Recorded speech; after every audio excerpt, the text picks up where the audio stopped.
Ngayong araw nga po pala mga idol, dito po kami ngayon sa Iloilo. Kasama ko ang aking mekaniko ng aking kuno. Kakakain lang namin yan mga idol, kaya daw medyo ginatinga-tinga pa yung sungad ko.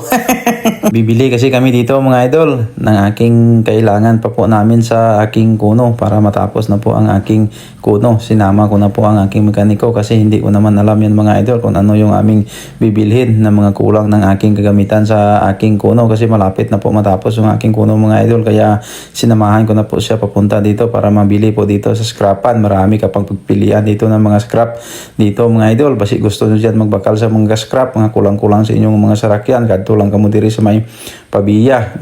Damo agad mo yung pagpilian dito ng mga gamit. Lahat ng mga gamit ng mga sasakyan mo dito mga idol. Basta sikunhan lang ay marami po dito. Located lang po yan dito sa may Pandak, Pabiya, Iloilo, Arlo, Junk Shop. Sa taot lang po diri sa may Arlo, Junk Shop. Diri kami yung nagbakal mga idol. Pero marami namang junk shop dito sa Pabiya. Pero dito kami pumunta kasi sabi ng aking mekaniko, dito po mga idol ay kumpleto po ang kanilang mga gamit po dito. Mga chop-chop lang mga idol. Marami ka po dito na mabili. Kaya kung gusto nyo dyan, magbakal sa mga sikunhan nga mga parts ang inyong mga truck, pwedeng-pwede kayo mo maka-visit dito sa Arlo Junk Shop. At marami pa dito mga idol, mga tanso lang mga idol, mga natawag na saway. Makagusto nyo dyan ang saway, binibinta rin nila dito mga idol. At saka bumibili din sila ng mga saway po dito. Tinanong ko sila kung magkano ang per kilo ng saway. Nasa 600 po daw yung kanilang bili ng mga saway po dito. Kaya kung may mga saway po kayo dyan, pwedeng-pwede nyo diri madala sa may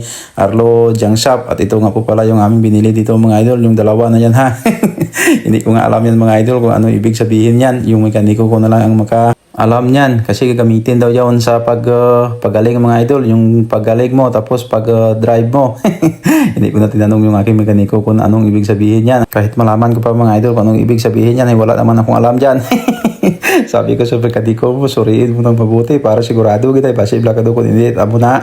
Kapag balik-balik kita din, malayo na daan. At pagkatapos namin nagbakal yan mga idol, ay umuwi na po kami agad. Yung malaki mga idol na tinatawag nila na ihi ay dinala po namin yan para may pangsukatan daw ang aking mekaniko dyan. Sa taot lang po pala kay Muling. Baka gusto nyo magpakayo dira mga idol sa inyong mga dump truck, mga gabuka sang makina. PM nyo lang ako. Kay ipatigayon tagig ka mo diri sa ako nga mekaniko. Tested, improvement nga mekaniko. Ini si Muling. Located lang na mga idol dira sa Kamburanan. Mahipid na magubra mga idol.